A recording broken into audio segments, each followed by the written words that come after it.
Hello everyone, this is a biology teacher and I'm here to help show you how I use my multiple choice organizers, not only in my AP biology classroom, but sometimes in my biology classroom. The reason why I made these organizers was to help build the skill of working through a multiple choice question for my students. I have over 1,000 multiple choice diagram questions between all the different sections, and these questions range from a regular biology class to a more advanced AP class. The other type of organizer that I have for the multiple choice questions is just a regular worded question that an AP student might see on a test. So these questions are at a higher level and really aren't focused for a lower level biology class. When I use these in my classroom, I would try to have a couple different versions of the multiple choice organizers for different lab stations, and I would give the students probably 5 to 10 minutes at each lab station to go through the questions and work either as a group or independently and try to figure out the answers to the questions. If they came across a question that they couldn't understand even with the explanation and they needed more assistance, I'd go over and try to help them out. After 5 to 10 minutes, I'd see where students are, if they need more time or if they were done. I would have them switch to a different lab station with a different set of questions so they could test their knowledge on a different content, just rapid fire questioning that the students can use to review for a test. Now I'm going to show you what these organizers look like and where to find them on my Teacher Pay Teachers. To find all of these resources, go to my Google spreadsheet where I have everything organized by the class, AP, by regular biology. This is going to be easiest to find when you're in the resource by type. You can see here I have the multiple choice organizers as well as the diagram organizers, and they're all divided up by different sections or different content areas between the two different styles of questioning. Now, I also have directions to show how the students get through each of these questions, but everything here is for free on my Teacher Pay Teachers. You can also find all of these resources just by searching for them on my Teacher Pay Teachers.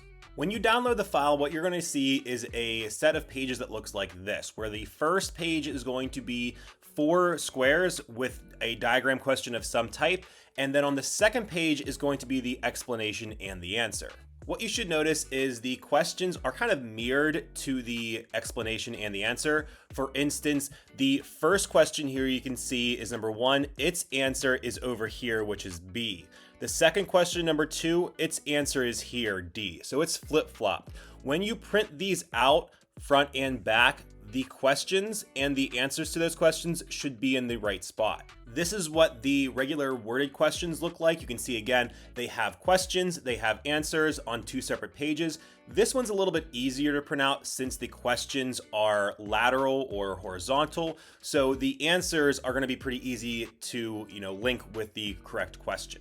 Now I do have the answers and the explanation to those answers in red font. This just enables the students to kind of recognize what side should be facing up when they go to the lab stations. When they do go to the lab stations, they should have the question side facing up so they obviously don't just see the answers.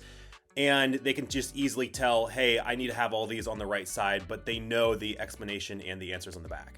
Something that I want to mention with these organizers is that these are great resources for students to use, but this is something that if a student really isn't engaged or motivated to maybe learn or to be okay with being wrong in front of their friends, this might not work well for every class, for every group of student, for every student themselves, because this is the students really testing themselves out with how much they know about the content. What I'm trying to say is if you have a student that's really not motivated or really doesn't want to look, I want to say dumb, but they don't want to make a mistake in front of their friends, they might not choose to participate because they don't want to get something wrong.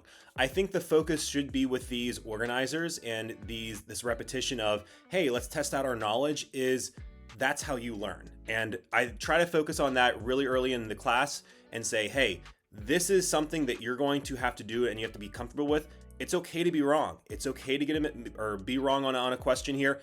Rather be wrong on these multiple choice organizers than to be wrong on the test. If you mess up on one of these multiple choice organizers, you're going to learn from it. You're going to remember it before the test, and then you're not going to get it wrong on the test. So I really try to focus on the fact that this is good repetition. This is a safe place to be wrong. Like always, if you ever find a mistake on one of these multiple choice organizers, please let me know through email. I have close to 1,500 of these questions. I'm sure I have a mistake in there somewhere, but please just let me know through email. And thank you for using this resource.